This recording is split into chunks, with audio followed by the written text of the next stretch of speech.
Hello everyone, welcome to back my channel. I hope everyone is having a wonderful day. Before starting the video, please go ahead and hit the subscribe button and give this video a thumbs up.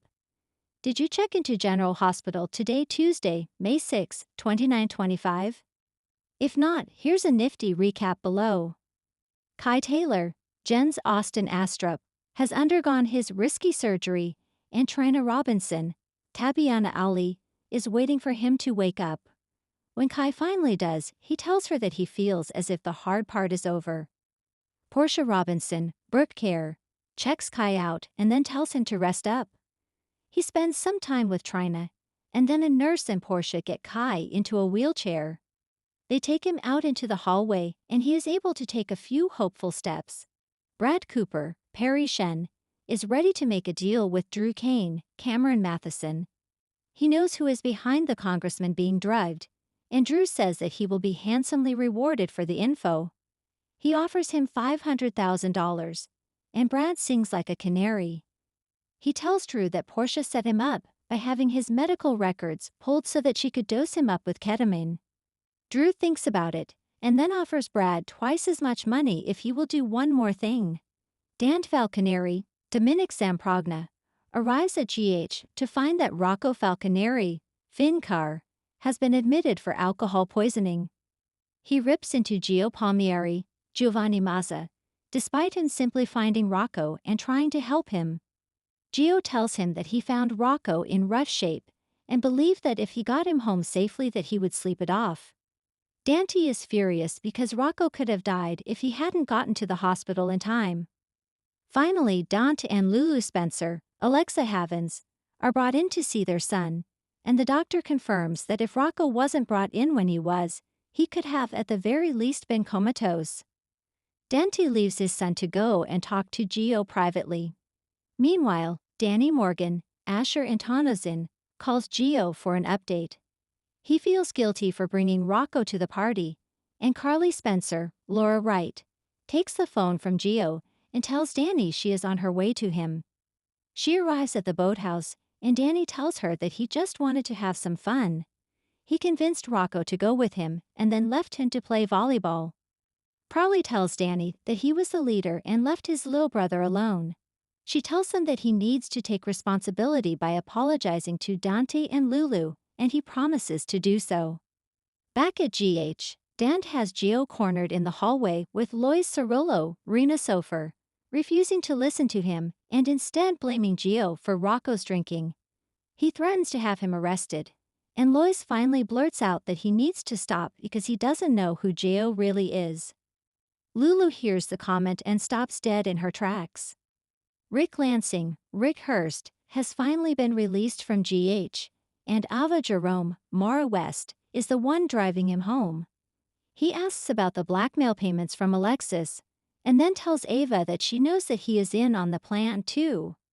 Rick has set up a corporate account for the money to be funneled into, making it harder to track. Ava worries that demanding more money could be the straw that breaks the camel's back, but Rick reassures her that he knows his ex-wife's priorities. Christina Corinthos, Kate Mancy, is meeting with Lucky Spencer, Jonathan Jackson, to update him on the latest crisis in her life, the one where her mother is trying to have her court committed. She fills him in on all of the details, and also explains that her mom hasn't actually explained any of her reasoning to her. As Christina talks, Lucky suggests that getting some help may not be the worst idea. He understands why Christina is upset, but her mom isn't wrong. She has been through it and needs help. He reminds her that even his mother, the mayor of Port Charles, has been in a facility. Lucky suggests that by getting some help, this is Christina's chance to bring her family together. Alexis Davis, Nancy Lee Gran, keeps calling Christina and leaving messages asking for a chance to explain. Diane Miller, Carolyn Hennessy, stops by to discuss the situation with her. Alexis explains that the commitment papers ended up in Molly Lansing Davis, Kristen Vegano's bag by mistake, so the girls were livid. Deanne offers to try and fix things, but Alexis says that they are her daughters, so she has to do it. Alexis thinks that she may never be forgiven for her actions. She also admits to Diane that Christina doesn't even know that she is aware of her plan to kill Ava. She sees it as the purest form of betrayal when all she was really trying to do was to protect Christina. Diane leaves and both Ava and Rick arrive at Alexa's home to give her information on their mutual fund. Rick then tells her that she is going to need to start doubling their payments. Alexis tells them that there is no way for that to happen without getting arrested. As they argue, Christina arrives and asks what is going on. Poor Charles doesn't slow down, not for grief, not for guilt, and certainly not for secrets. On May 6, General Hospital delivered a tension-heavy episode that pulled back the curtain on fractured loyalties, father-son strife, and the lengths some are willing to go to protect those they love or the power they crave. Dante explodes at Gio. You crossed a line. The Corinthos family has never been a model of peace, but the latest friction between Dante Falconeri and Gio Palmieri sets a new precedent for familial discord. The confrontation at the PCPD was raw, visceral, and decades in the making. Dante, still nursing bruises from the past few weeks, was in no mood for betrayal. When he learned that Gio had been snooping around Sonny's business on his own, Dante lost it. What began as concern quickly ignited into fury. You think you're smarter than the rest of us? Dante growled, eyes burning with a mixture of frustration and heartbreak. You think because you carry the Corinthos name, the rules don't apply to you? Gio, younger and still green despite his growing bravado, tried to justify his actions. I was trying to help. Sonny's not himself. Someone's got to step up. Dante slammed a file down on the desk, the sound echoing through the precinct like a gunshot. You don't even know what you're stepping into. This life, this world, it swallows people whole. And if you think Sonny's going to thank you for playing hero behind his back, think again. Gio's eyes flickered with pain. You weren't around when he needed you most. That sentence hung in the air like a dagger. For a long moment, Dante didn't speak. The silence was louder than any scream. Finally, Don's voice dropped, low and steady like a warning siren. Get out, before I forget your family. And just like that, Gio stormed out, wounded pride trailing behind him like a shadow. Whether this fracture will heal or crack wider remains to be seen. Drew's shadow deal, intel at a cost.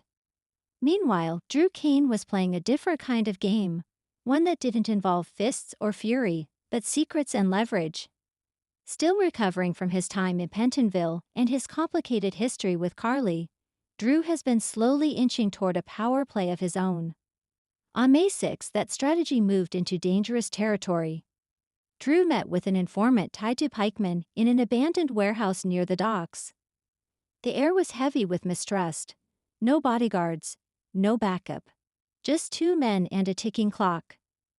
The informant, a grizzled ex-mercenary named Rudd, offered information about pikemen's recent movements and a startling suggestion that there may be a mole inside the Port Charles Police Department. Drew leaned in. Names. Rudd laughed, raspy and bitter. You think I give up names for free? I want something. Drew was ready. Money? No, Rudd said, his tone serious. Protection, immunity. I give you pikeman's rat, and in exchange I walk. Drew hesitated. He didn't have the authority to cut a deal like that, and he knew it. But he also knew that with Sonny unraveling and the city's underworld shifting, any advantage was worth the gamble. Fine, Drew said. But if you're lying, I'll make sure you're the one running for cover. Rudd nodded, slipping a flash drive into Drew's hand. Everything you need is on there. But be careful who you trust. Not everyone on your side is playing for your team. As Drew walked away, the weight of the drive in his pocket felt heavier than gold. Whatever was on it could change everything. Sonny's spiral, inching closer to the edge. Though Sonny Corinthos didn't dominate today's screen time, his presence loomed large, like thunderclouds on the horizon. Nina tried to reach him earlier in the day, stopping by his penthouse unannounced, only to find the door cracked open and no answer. Inside the place was a mess. Empty glasses on the counter. Papers scattered. a shattered photo frame of him and Donna face down near the fireplace. Nina stood in the wreckage, fighting tears. "What's happening to you, Sonny?" Later, she confided in Ava at the gallery. "He's pushing everyone away, even me." Ava, ever the realist, sipped her wine and replied, "He's at war, with the world and with himself. And if you want to survive it, you need to decide if you're going to be his anchor or his casualty."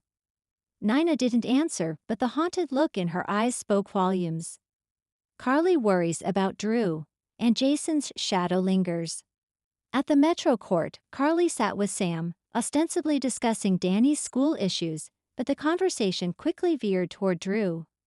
Carly's instincts were screaming that he was hiding something, and she wasn't wrong. "Drew's trying to act like he's fine," Carly said. "But I know him, something's off." Sam was more cautious. "He's been through a lot. We all have. But if he's chasing leads on his own..." Carly's voice dropped. "Then he could be walking into something worse than prison." Though neither said it outright, Jason's absence loomed over them both. The man who always stepped in during times like these, he wasn't there. And everyone left behind was still figuring out how to move forward without him. Michael and Willow, secrets and guilt. Elsewhere, Michael and Willow tried to steal a quiet moment at home, but their peace was short-lived. Willow could sense the tension in Michael the second he walked through the door. "You saw Sonny today, didn't you?" she asked gently. Michael nodded. "He's not the same." Willow touched his arm. "Neither are you."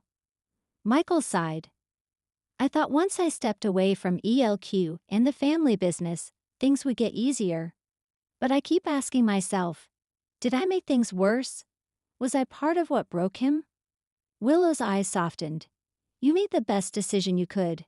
But Sonny's choices, those are on him." Still, Michael didn't look convinced. The guilt was slowly sinking in, carving cracks in his carefully built armor. And Willow could only watch, hoping it didn't tear him apart from the inside out. Closing montage, all roads lead to truth. As the episode wrapped, General Hospital delivered one of its signature montages, a haunting score echoing through the final moments. Gio, pacing angrily outside Sonny's old warehouse, makes a phone call. "You said you had a job for me. I'm listening." Drew returns to his office and loads the flash drive, his face tightening as lines of data appear. Nina, sitting in her car, starts to dial Sonny's number, then stops. Ava opens a mysterious envelope from her gallery's safe. Inside, a photo of Nicholas, alive. And finally, Sonny, alone in his penthouse, loads a bullet into his revolver, then sets it down slowly beside a glass of bourbon. His hands tremble, but his eyes don't. Coming soon. With Gio on a rogue mission, Drew knee-deep in dangerous intelligence, and Sonny nearing a breaking point, Port Charles is heading into a storm. Loyalties will be tested, secrets will be revealed, and redemption will come at a steep price. Thanks for watching this video, and please subscribe our GH News 24 YouTube channel for more update news.